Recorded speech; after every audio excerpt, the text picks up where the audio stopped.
Hello dears, আসসালামু আলাইকুম। নতুন আরেকটি ভিডিওতে আপনাদের স্বাগতম। এই ভিডিওতে আমরা আলোচনা করব উইলিয়াম শেক্সপিয়ারের লেখা একটি গুরুত্বপূর্ণ প্লে, যার নাম হচ্ছে ম্যাকবেথ।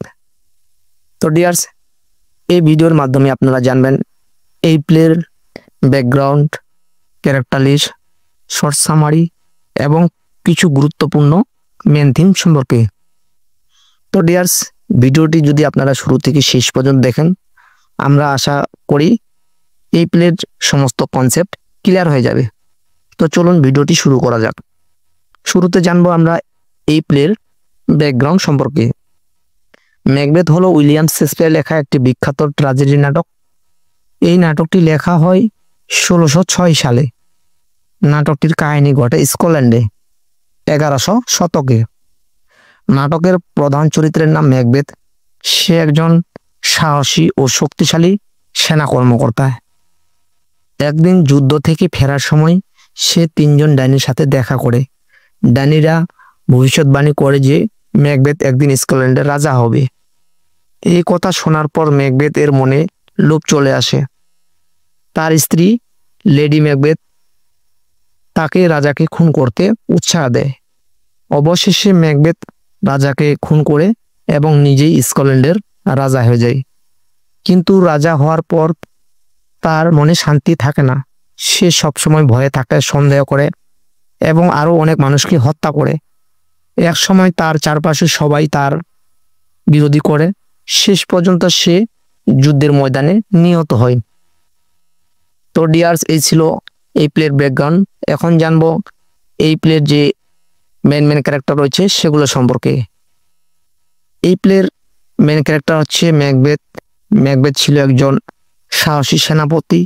সে রাজা ডানকানের খুব বিশ্বস্ত ছিল, কিন্তু ডাইনিদের ভবিষ্যৎবাণী শুনে সে রাজা হওয়ার লোভে পড়ে যায়।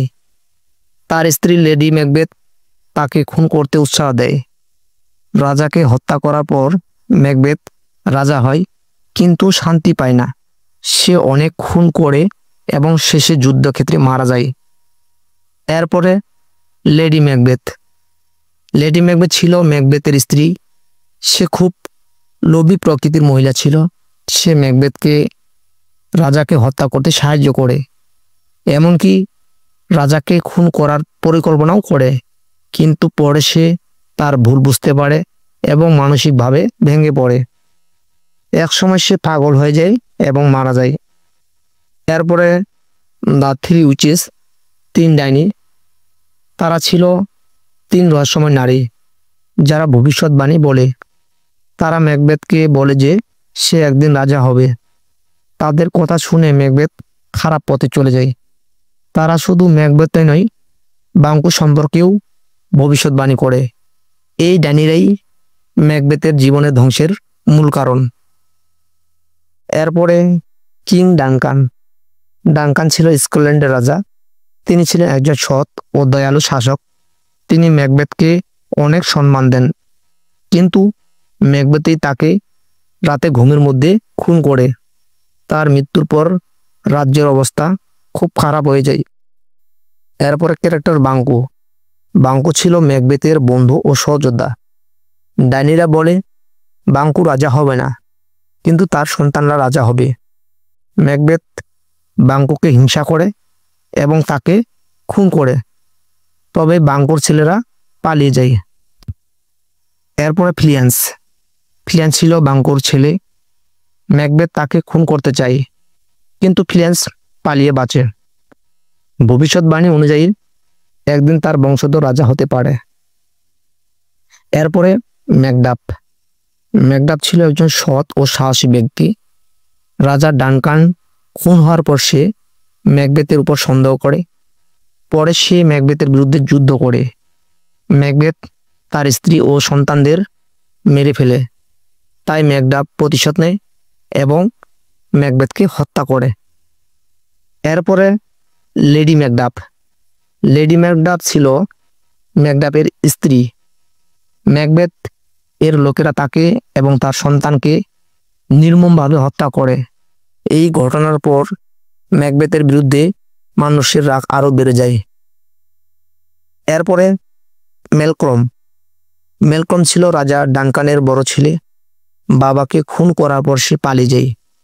পরে সে ইংল্যান্ড থেকে ফিরে এসে ম্যাকবেথের বিরুদ্ধে যুদ্ধ করে এবং রাজা হয়। এরপরে ডোনাল্ড বেন ডোনাল্ড বেন ছিল ডানকানের ছোট ছেলে। তার বাবা মারা গেলে সে নিরাপত্তার জন্য পালিয়ে যায়।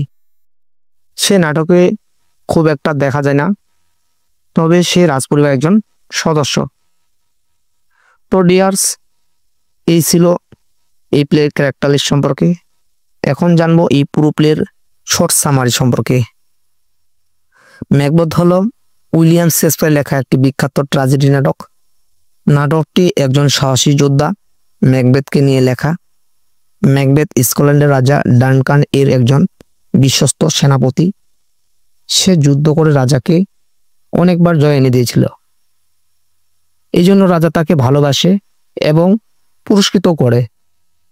যুদ্ধ শেষে ম্যাকবেথ যখন বাড়ি ফিরতেছিল তখন তিনজন ডাইনির সাথে দেখা হয়ে যায়। ডাইনিরা তাকে দেখে ভবিষ্যৎবাণী করে যে তুমি একদিন রাজা হবে। এই কথা শুনে ম্যাকবেথের মনে লোভ জন্মায়।